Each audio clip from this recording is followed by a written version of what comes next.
Hi everyone, and welcome back to another trophy log video. This is all the trophies that I earned in the month of July. We're going to go through what the easy ones were, what the hard ones were, what the fun ones were, everything in between. So hopefully you can kick back, grab a beverage, and just kind of, enjoy a little bit of a longer-winded podcast-style trophy discussion. As we always do, in between the various games, I will add in Q&A questions that folks have asked in the comment section of previous trophy log update videos.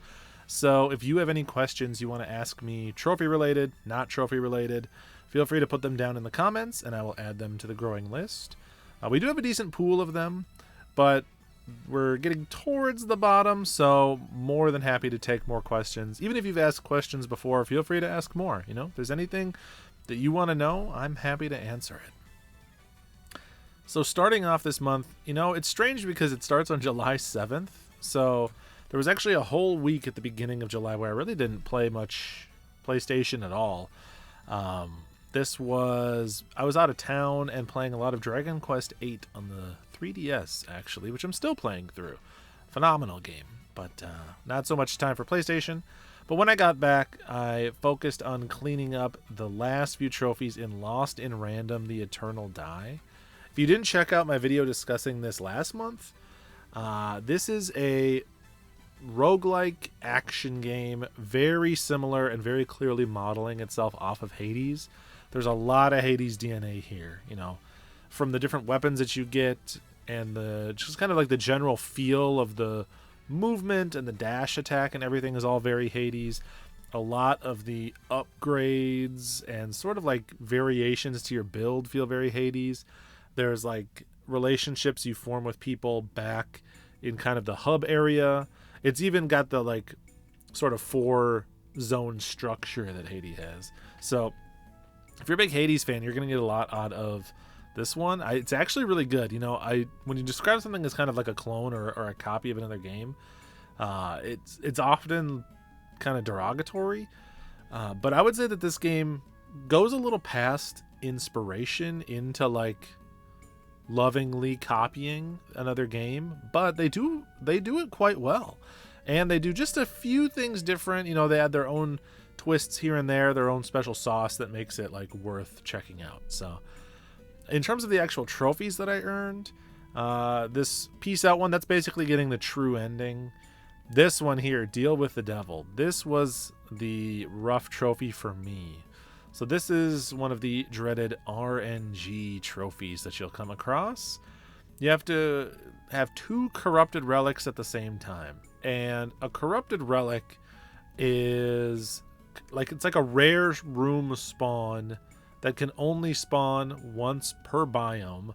And there are other things that are competing for that spawn. So if you imagine like it randomizes the first zone, and there's one spot that could be a corrupted relic, or it could be like one of 3 or 4 other types of rooms, a couple of which are more common. So you have like a 10% chance, maybe 20% chance on any given run that an individual floor will have a corrupted relic. And so you have to, the math has to work out where you get that 2 times in the same run.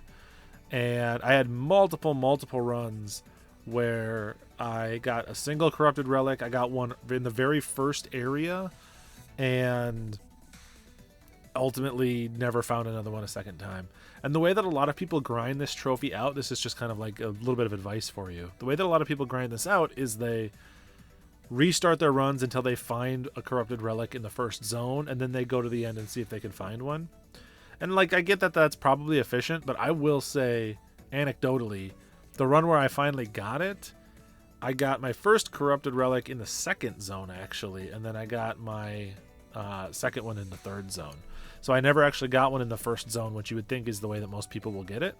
And so I would say, as long as you have other trophies to still be working on, don't reset runs for this one in particular, and just kind of hope you get lucky.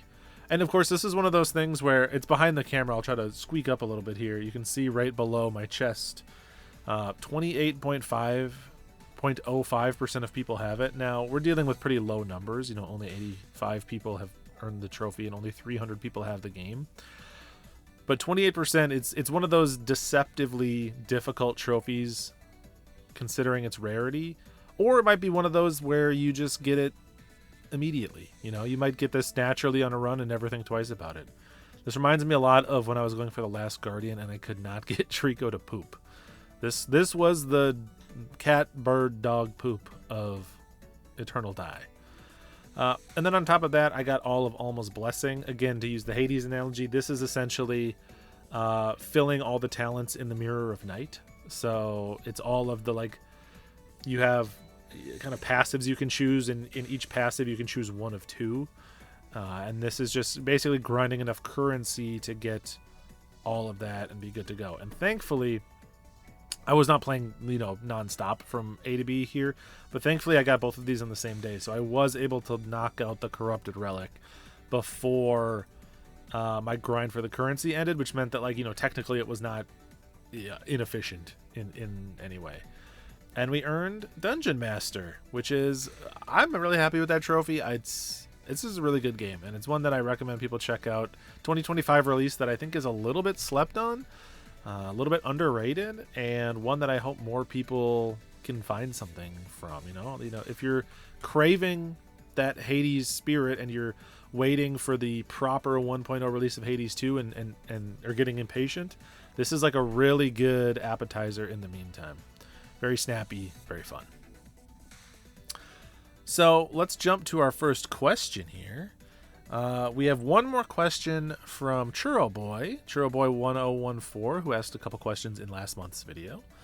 And their question here has, have you ever impulse purchased a game because it was super cheap on a sale, and did you platinum it? Or was it a game where the platinum was much harder than you thought? Have I ever impulse purchased a game because it was super cheap on sale? I'll say not in this way. So I'm gonna say, in terms of the super cheap, I don't do a lot of impulse purchasing when games are super cheap. I'm pretty good about waiting until I want a game and then picking it up at that point. But also a big part of this is that I, as you can tell, like behind me here, I try really hard to get physical copies of games whenever I can. And so even if I pick it up super cheap, it goes on the shelf. You know, it doesn't actually go into the PlayStation and onto my account necessarily right away. So I'm not, like, surprised by a really difficult platinum. But kind of sort of this type of situation was not super cheap, but I was having ice cream with my sister-in-law and her husband and their family, my wife's side of the family. We were all just kind of hanging around, having ice cream after a family event. And there's a game store right next door to the ice cream place. And everyone was talking about, they all were excited. They were going to play the new Call of Duty, which at the time was Call of Duty Modern Warfare 2. The most recent Modern Warfare 2, the one from a few years back. Not the original one way back. And I don't usually play Call of Duty games. It's not really a series that I keep up with. You know, every so often I'll pop in an older one and I'll just kind of go through a campaign and have fun. But after Modern Warfare 2, I really kind of checked out. I never even played Black Ops. But they were hyped about it, and I wanted to play, and they were saying, oh, you should play with us, you should play with us. So I was like, you know what, fine, okay. So I caved and I bought Call of Duty Modern Warfare 2, and, you know, played it with them, had a great time. But where it kind of, like, stung me is that was the year where Call of Duty decided to do this weird thing where rather than each new Call of Duty game having its own trophy list, instead every trophy list is added as DLC onto the Modern Warfare 2 trophy list, and then the Modern Warfare 2 trophy list was eventually, like, renamed to Call of Duty HQ, which means that even though I don't play Call of Duty games, I don't play them annually. Now, every time a new annual Call of Duty comes out, it's just added onto my account. It's added onto my profile without me ever having any intention of playing it or purchasing it. And so every year, suddenly like a dump of like 60 more unearned trophies just appears on my list because I decided to play that one random Call of Duty. So that's where it burned me. That's the one situation where it was a little rough.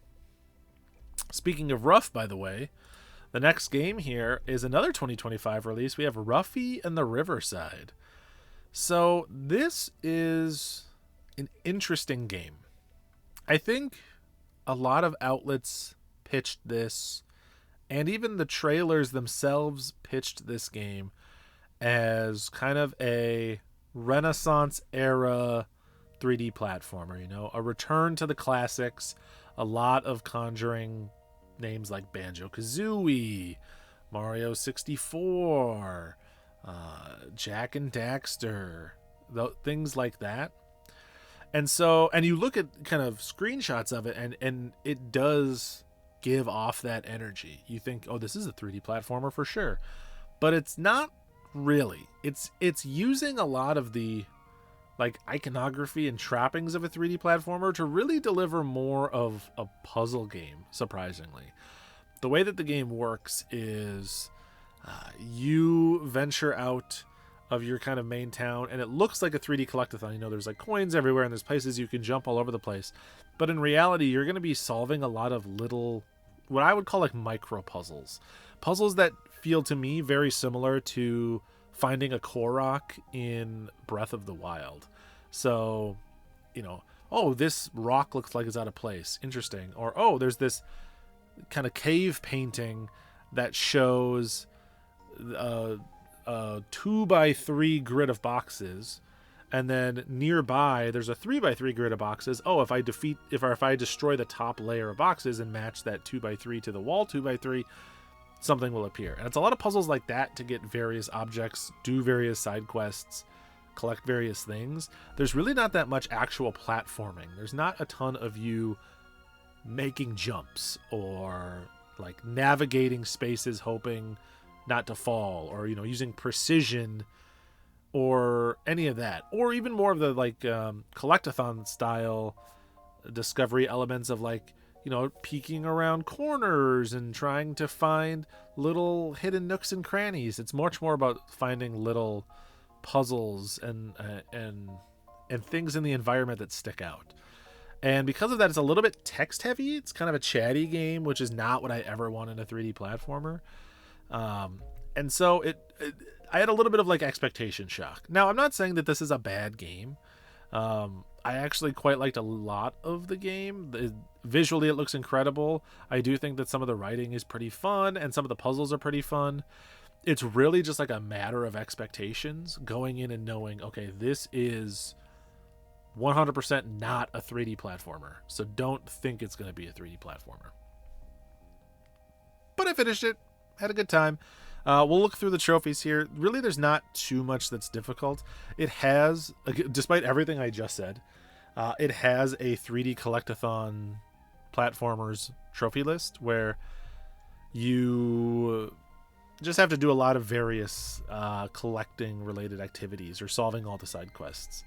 So we have things like, you know, these are all the common trophies.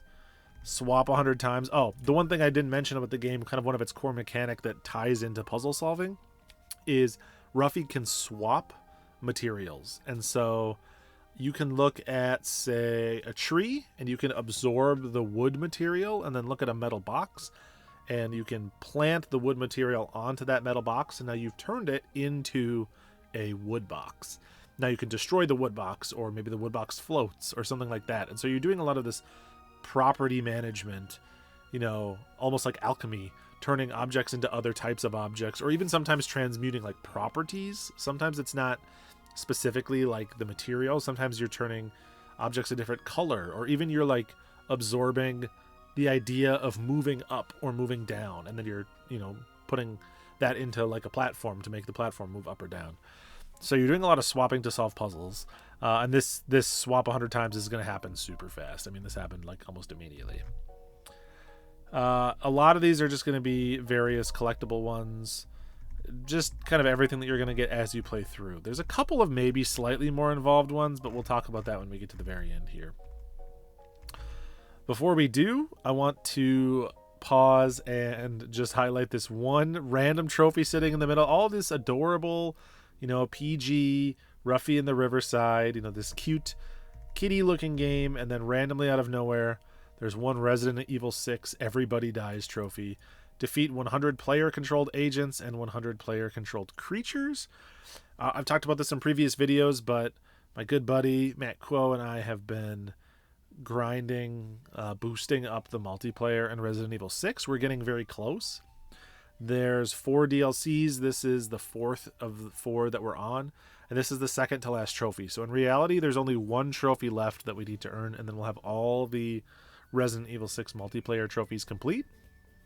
The last one is still going to take us probably like 5 hours or something. There's still a good amount of grind left, but we'll chip away at it. It's something that every couple of weeks on like a Friday afternoon or something, we just hop on a call for a couple hours and grind some out. It's not bad. So let's carry on. We'll look at more Ruffy and the Riverside here and see as we go. Boom, boom, boom, boom, boom. Really, we just ended up collecting everything. Do 1,001 swaps, get all the butterflies, which are one of the collectibles, legendary gems, which are a rare collectible, and paint every dreamstone texture, which is the dreamstones are also a collectible. So just collect everything, and you'll earn Savior of Riverside. Not too bad at all. Awesome. Before we move on to the next game here, let's take another question. This one comes from my buddy Deset Gaming. Great channel, by the way. Go check out Dez's channel. I'll leave a link in the description. Another excellent trophy hunter, very chill, friendly guy. Always, basically every time a video of his pops up, I'm watching it, so always appreciate it. And he does very similar to me, but more regularly. He does regular trophy updates. I think weekly is really when he releases them, and he's doing this ridiculous challenge. It's like every trophy challenge video you've ever seen wrapped into one. I can't even explain it, so please go watch his channel, check it out. You'll be ridiculously impressed. He says, always a good day when we get a Blinkum trophy update. Oh, thank you. Appreciate you, buddy. Says, if you could wake up tomorrow with the power to earn 3 platinums you didn't previously feel you had the skills to earn, then what would you most like to add to your virtual trophy cabinet and why? So 3 platinums that I didn't feel I previously had the skill for. One of them I would say is in a game that's actually already on my account, and that'd be Persona 4 Arena. I love anime fighters. I love BlazBlue. I love Guilty Gear, stuff like that. So I was very excited when this was announced because I'm also a big Persona fan. And I bought it and played it for the Persona of it all. And I even did go online and play the online and stuff. If you remember, I actually, in one of my previous videos, I boosted a lot of the online for that game. But the remainder of the trophy list is all like training mode, having to execute specific combos. And I'm just not good at that. For whatever reason, I really struggle with like spacing and like maintaining the right levels of distance and knocking them the right distance away. I don't know why, because you think that those trophies should just be like a matter of time. They're almost like a rhythm game, right? Where it's just executing a certain sequence of inputs in a certain rhythm. But for whatever reason, I can just never get the feel for it. And I think it's because I've just never been like a combo-focused fighting game player. I've never been a fighting game player in general, but I've never like focused on combos. So I would love to have that. I would love to have any of the like harder rhythm game platinums. There's some really tough rhythm games out there. I could probably with enough time do it, but I'm pretty rusty these days at like Guitar Hero, so I'd love to like get back up to fighting shape in a Guitar Hero game and be able to earn one of those and put one of those on my account. I think that would be a good time. And then if we're really shooting, pie in the sky, give me something great that I suddenly wake up and have the skill for. Let's do Crypt of the Necrodancer.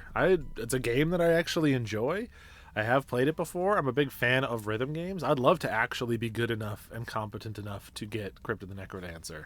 So that's my easy third. So yeah, Persona 4 Arena and any harder Guitar Hero game, and Crypt of the Necrodancer. So thank you, Daz, for the question.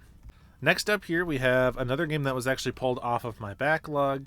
This is Norn 9 Var Commons. So I started playing this because one of the trophies from this game popped up on the True Trophies Bath challenge, where they just randomly pull 30 trophies out of your trophy list and you have to earn them. I very quickly abandoned the Bath challenge. After you saw last video, I got a brutal setup, like so many difficult trophies that I just really could not earn. So I stopped that after like 2 or 3 trophies. But I'd already started the process of playing through Norn 9 here. And so I was like, all right, I'll see it through. And I will say, I touched on this a little bit last time, but this is a visual novel that I played in the past, but I never played all the way through one of the routes.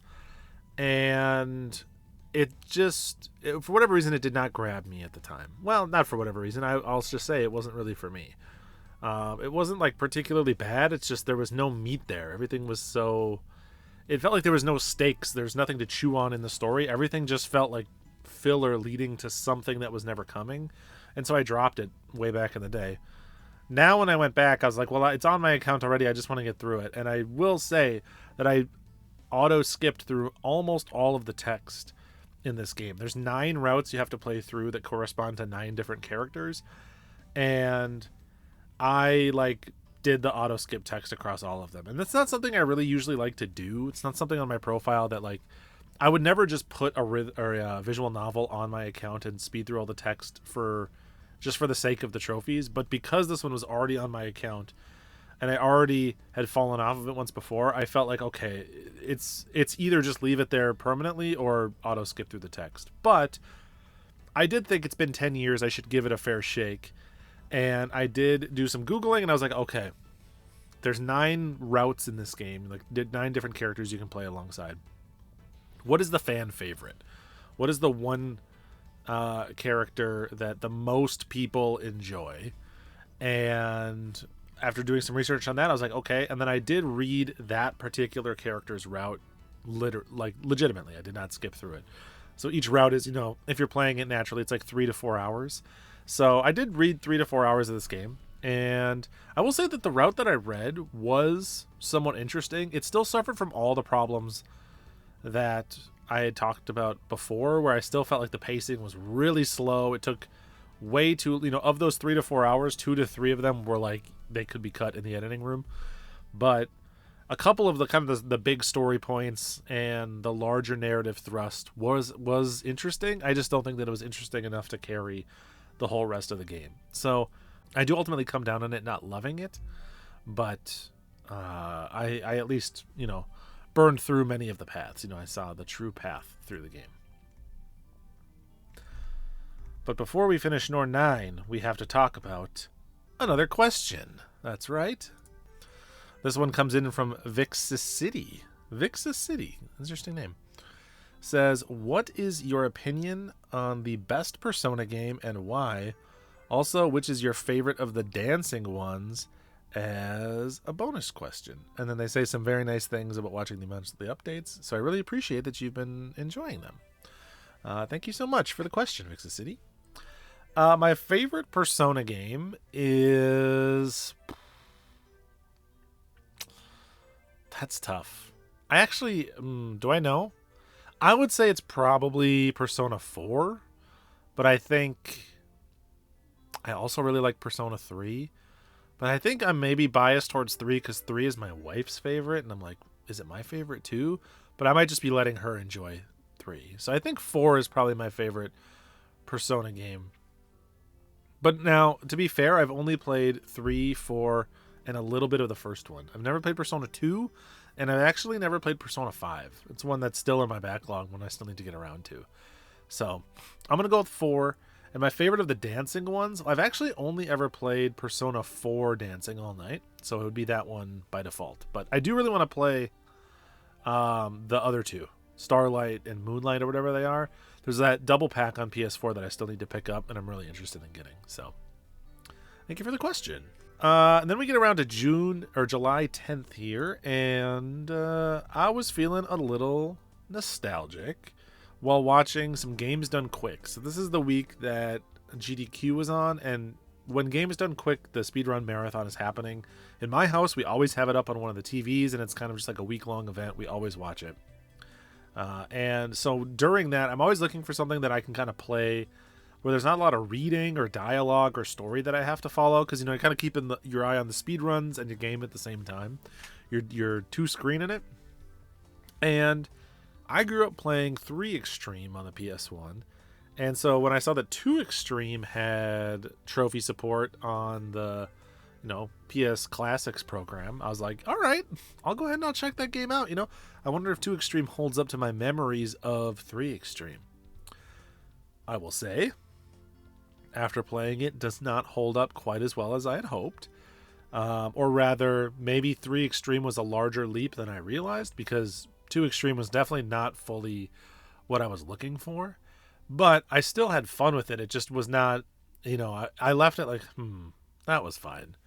Not a whole lot, but you have to do a bunch of very miscellaneous things. So you'll go through one season mode, and a season consists of 12 tracks, and there's 3 tracks in each location in the game. There's 4 total locations, and each location is tied to like a different sport. So there's a snowboarding one, a mountain biking one, a skateboarding one, and a rollerblading one.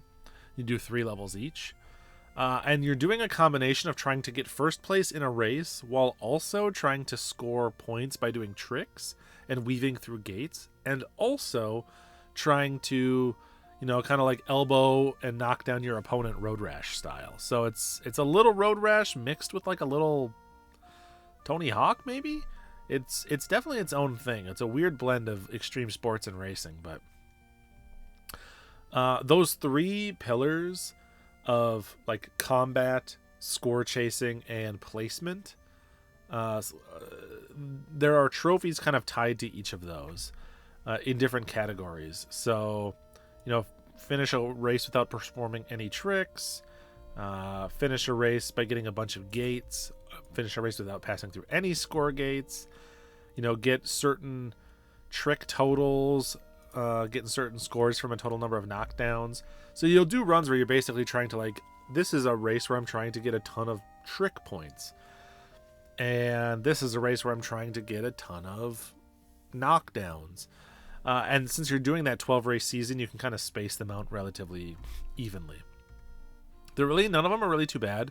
The tricks one were kind of tricky for me because it's a weird trick system. To do tricks in the game, you go off of a ramp, and then you need to press like a specific button combination in a certain order. It's like square, triangle, X, circle.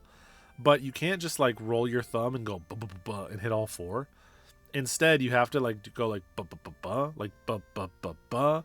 There's like a specific rhythm to it. You can't go too fast or too slow, and you have to space the buttons out, which makes it really hard to like judge, do I even have enough time to do this trick? Because half of your airtime is you like entering the timed inputs, and then the other half is you hoping that you have enough time to like do the flip or whatever. But all the same, none of them took me too long. And of course, if you have trouble, these classics have save states and rewind and stuff like that, so you'll be totally fine. Interestingly, this complete and win a season, you don't need to win the season. I completed a season, I did not win it, but you still get the trophy. It must just be getting through it in general, but most of my races I got last place because I was focusing on those other trophies. And then all I had to go in and do is set a bunch of score or time trial records, you know, kind of like knock out some extra records that I hadn't done, and achieve a top speed of 72 miles an hour, which was funny because I was like, I cannot figure out how. I was topping out at 64 miles an hour the entire time. Turns out that your speed is gated by the difficulty you choose, so I had to ramp it up to like expert mode, and then you can go fast enough to get a 72 mile an hour time. And from there, boom, we got extremely good player, and we unlocked the platinum for 2 Extreme. All right, let's do another question here. This one's from Crack Platts. Crack, longtime viewer of the channel, great human. Thank you so much for the question. They say, finally had time to squeeze in the video. Great stuff. Loving the Q&A. When you answered the one series you would like to complete, I got curious on which series is not for you, or maybe one game in a series you really like that you just don't want to play or platinum. What is one series that's just not for me? You know, there's not a lot of series where I'm like, that is really just not my thing in general, but I still have like one Black Sheep game that I enjoy. I think the closest is maybe like some fighting games. I'm pretty particular about the fighting games I like, and it's not that I dislike other fighting games, it's just that like they don't get their hooks in me for whatever reason. I'll play a couple hours of Soul Calibur, I'll play a couple hours of World Heroes, whatever, and I'll just be like, okay, that was fun, but it's not really something that I'm like anxious to go back to. That's even the case with Street Fighter a lot of the time. So maybe that's just more of an exposure thing, me like learning the ins and outs of those games to really get a strong appreciation for it. I'm not too sure, but if I'm thinking, oh, here's one that is on my profile, a series that is definitely just not for me, but I have played one of the games, is Borderlands. I enjoyed the first Borderlands quite a bit. It was so novel and interesting, and then these days I've just like completely lost interest. They just keep releasing more Borderlands games, and like they could not look less interesting to me personally. They all look the same. None of them seem that fun. I just feel like I enjoyed the first one because I was, like a late teenager, early 20-something playing with my bros, and these days it just wouldn't have that magic, and so it's not something I'm really looking to go back to. I understand, like, intellectually why people like them. It's just that magic is lost on me personally. All right, next game is just a little cleanup on Astrobot. They released those final sets of levels. So I went in, knocked out, got all those different races completed, and we got the Mega Mix Mastery Trophy. These levels were great. Mega Mix Mastery was actually a pretty good difficulty. I feel like this is probably going to be the final DLC. There's a lot of like indicators of that, right? From the bots that they put in being kind of like obvious exclusions finally here. The fact that this is a silver trophy when every other race has been a bronze trophy. And just the way that this level is like kind of a construction of all of the ideas in one. And at the end, they are very like explicit about saying like, thank you so much for playing. I feel like this is sort of Team Asobi saying, all right, I think we've done what we want to do with free DLC. Maybe more will still come out, but it might not be speedrun levels. I think it's just like they're largely moving on with that release cadence, and they're moving towards their next project, whatever it is, which is fine by me because I will buy whatever it is. Then we get back to Norn 9. This is me just finishing up all of the little individual details. I had to, in playing through, you earn a bunch of points in the shop, and then you have to play this Norn 9 quest game afterwards, which is this weird pixel art. It's basically just like a slot machine. Like you pick random characters and random events happen to them, and you either get or lose points. You literally just like sit there and spam X, and your points kind of go up and down, but trend up over time. And you just have to do that long enough to get 5,000 total points, which is then enough to go buy all of the missing stills and images from the... Actually, it's enough to go buy the character-specific bonus chapters through which you unlock the final couple images. So I did that. This is a really weird inclusion in the game. It was like an extra hour or two that really didn't need to be there. And that we unlocked all those, got all the stills, all the background music, purchased everything, and boom. We unlocked all the trophies in Norn 9. So, feeling good about that. Let's move on to one more question here before we get to our next game. This one comes from Backlogger86. They say, is there a game that you liked, but that it got ruined through the platinum for you? I'm trying to think if there's a game that truly got ruined. No, I don't think there is. And that's because in my brain, I separate the act of playing and enjoying the game from platinuming it unless the platinum I feel is additive to the experience. So there's certain platinums like Sayonara Wild Hearts, Outer Wilds, a couple of my favorite games. Those platinums I feel like enhance the experience of playing those games. But then there's other games where the platinum is just like clearly off in some way, like Tony Hawk 1 and 2. You having to do that grind to level 100, so like if you look like a pie chart of all your time spent playing Tony Hawk 1 and 2, it's like 60% of all your time is like just grinding to level 100 over and over and over and over and over again. Like, why would they include that? Obviously that is not that fun. But it didn't ruin Tony Hawk 1 and 2 for me. I still really like that game. Maybe I'm just too forgiving about bad platinums or like grindy, monotonous platinums, which is that's usually what the problem is, right?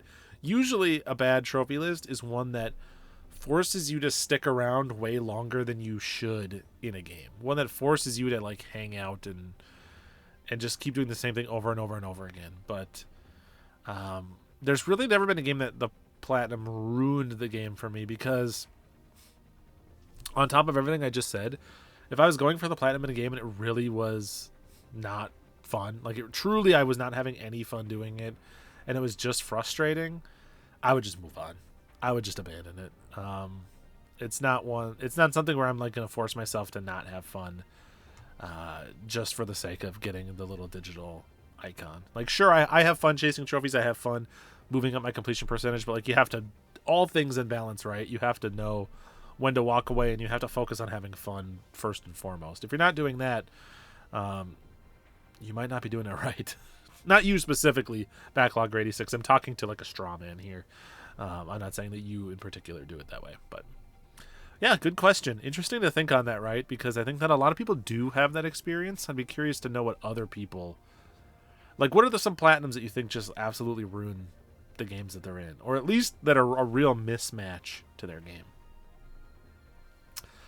All right, another one that I plucked off the backlog then is I went back to one of my favorite games of the PS3 generation, Asura's Wrath. I love Asura's Wrath. Sure, combat is monotonous, boring, not really, there's not much to it. And yes, it's a ton of QTEs, but the vibe of the game is so strong and it's so ridiculously over the top that I just don't care. It is just so much fun to go through. And I'm finally going back to it now. I purchased the DLC that I never purchased back in the day, and I'm going to get the platinum and then play the DLC for like the true ending. And so to get the platinum, you have to play the game multiple times. I'd already played through the game once, and so I did a second playthrough of the game with like something equipped that removes your health bar, basically, so you can't see your health bar, but it wasn't too bad. It was on easy.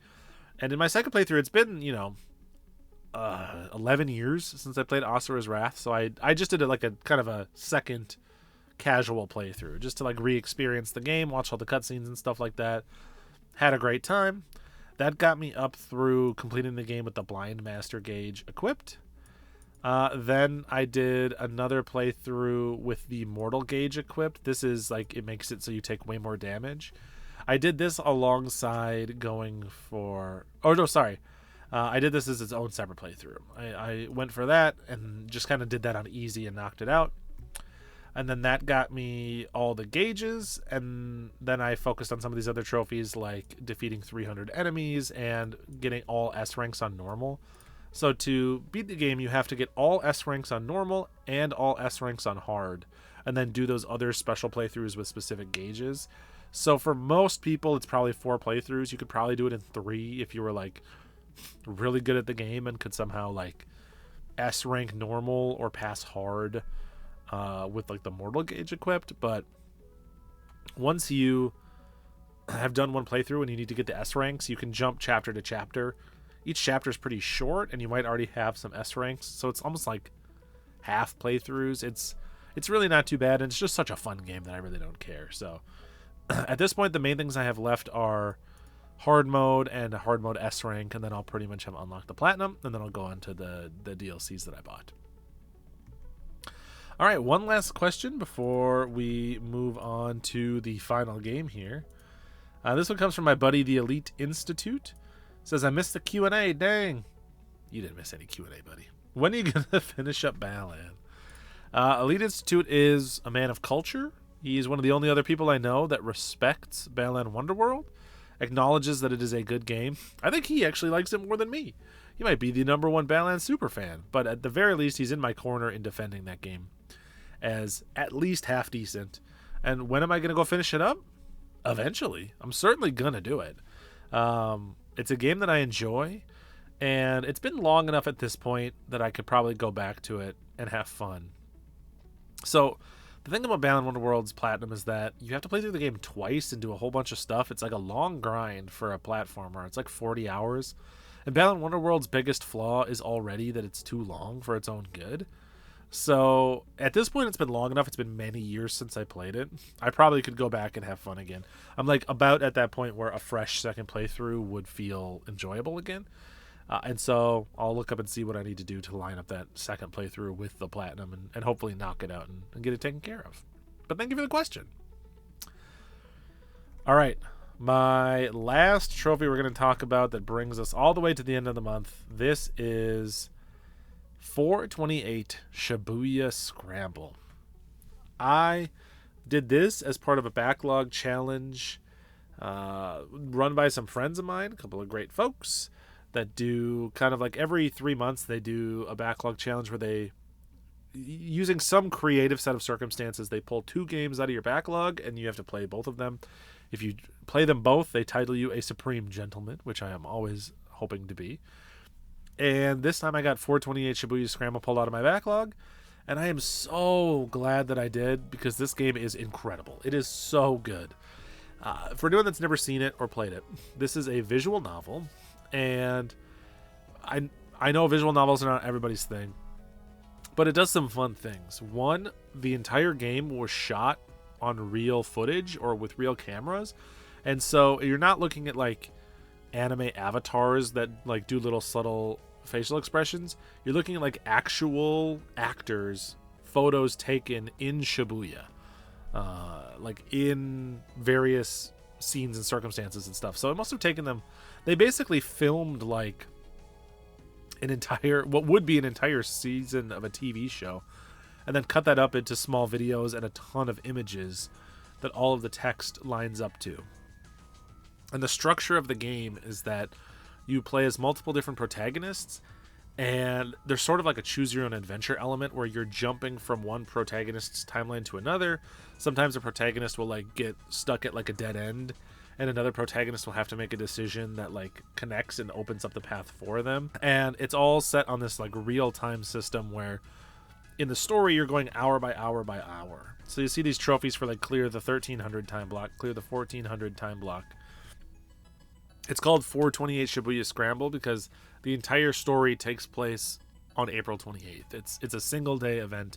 It's like an episode of 24, and you're trying to get all the characters to survive and make it to the end of each hour block, and then that kind of like sets up the next chapter. The writing is so good. It's so funny. The characters are so well done. They're goofy, they're over the top, they're larger than life, but they're also very like well-rounded, and you end up loving all of them by the end. The story is very similar in that it is like a kind of a relatively-ish grounded story, but gets a little not fantastical, but a little like larger than life, and like the stakes like escalate a lot, but in a way that still feels kind of like tangible and realistic to these actual characters. It's just so good. I was glued to it. Every night I could not wait to play more of it. I absolutely gobbled this game up. I'm not quite done with the Platinum. I finished the game, but there's actually a surprisingly large number of like side stories and bonus content, and I want to